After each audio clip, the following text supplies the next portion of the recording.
Scotty. What's that, Jane? There's a functionary from your father who wants to have a few words with you. Give him enough to make him a reactionary and send him back to my mother. What kind of man is he? An old man. Shall I get rid of him? Please do, Bob. With faith, I'll send him packing.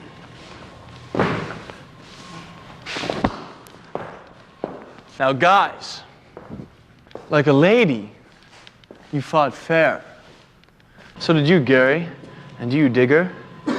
You are strong, too, but your instinct told you to run away. You won't touch the true air. No way.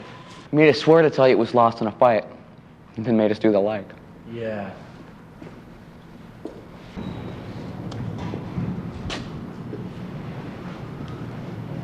Tell me, Scotty, are you not horribly afraid?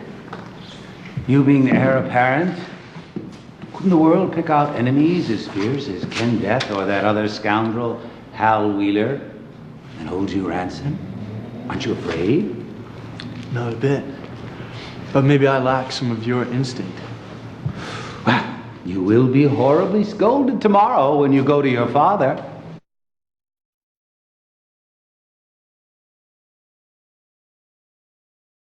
If you love me, practice your answers to him. Gather, lads, boys, be merry. Shall we have a play? Okay. All right then. Give me a drink. To make my eyes look red, because I have to speak with passion. And you'll have thought I wept. Look out, nobility. Mike, wake up and watch the show.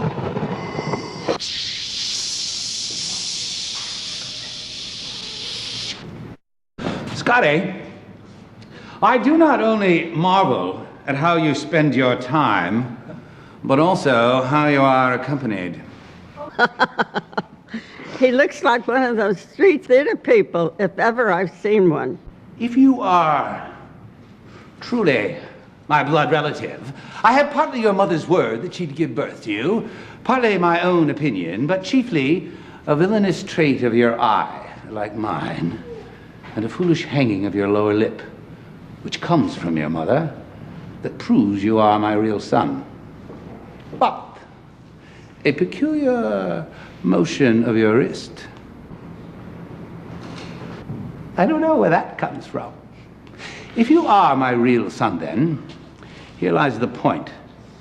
Why are you so pointed out?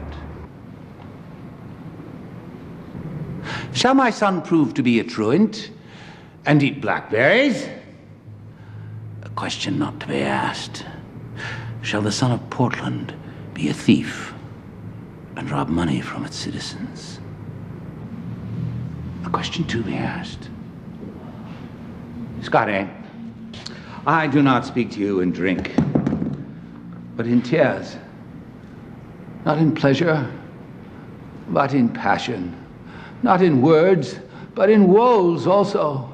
And yet, there is a virtuous man, whom I have often noted in your company, but I don't know his name. What kind of man, Father? A portly man, I think, with a cheerful, corpulent look in his eye, a very suave walk, and I think he must be 50 or so. Keep with this man, and banish the rest. Can we get upstairs? No way, Jose.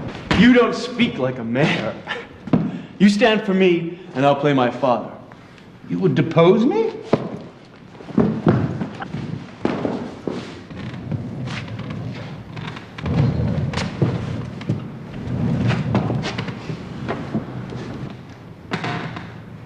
Here I am.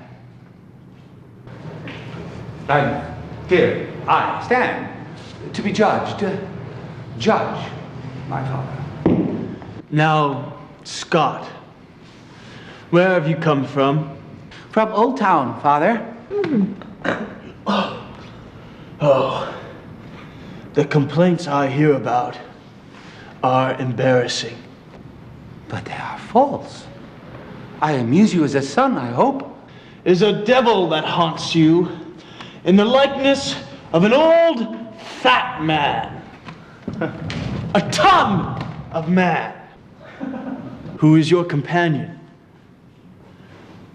Why do you converse with that trunk of humors? That bolting hutch of beastliness? That swollen parcel of dropsies? That huge bombard of sap? That stuffed cloak bag of guts? That roasted Manning tree ox with the pudding stuffed inside his belly? That reverend of vice, the gray iniquity, that father ruffian, that vanity in years. Where is he good but to taste wine and to drink it? Only crafty in his villainy and worthy of nothing! Who do you mean? Father? And Mayor? That villainous, abominable misleader of youth! That old white-bearded Satan! If sack and sugar be a fault, God help the wicked. If to be old and marry is a sin, then many an old host that I know is damned. If to be fat is to be hated, then Pharaoh's lean kind are to be loved. No, my father. Banish the others. Digger, Gary, Mike. Banish them. But not sweet Bob Pigeon. Kind and true Bob Pigeon. If you banish plump Bob, you will banish all the world. I will.